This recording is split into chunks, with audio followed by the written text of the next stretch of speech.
त्याचमुळे की दादर स्टेशनही पूर्ण तुंबलेलं आहे आणि गटार वगैरे तुंबलेले आहेत. याच्या अगोदर परवा पाहिलं आपण. या संदर्भामध्ये ऑरेंज अलर्ट हा 5 तारखेपर्यंत मुंबई शहरामध्ये जारी केला गेला आहे. ऑरेंज अलर्ट जरी जारी केला असला तरी मुंबई महानगरपालिकेचं प्रशासन आणि महायुतीचे सर्व लोकप्रतिनिधी हे रेड अलर्टवरती आहेत. सर्व अधिकाऱ्यांना या ठिकाणी कंट्रोल रूममध्ये आणि आपापल्या वॉर्ड ऑफिसेसमध्ये हजर राहून परिस्थितीवरती नजर ठेवण्याच्या सूचना केल्या गेलेल्या आहेत.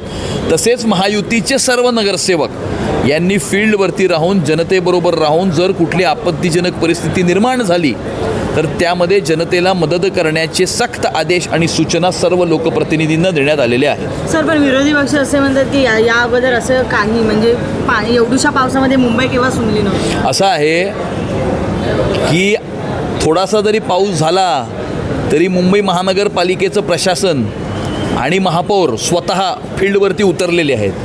महायुतीचे सर्व नगरसेवक फील्डवरती उतरलेले आहेत.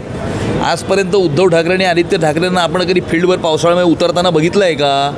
आणि त्यामुळे हाच फरक आहे, इंटेंटचा फरक आहे, उद्देशाचा फरक आहे.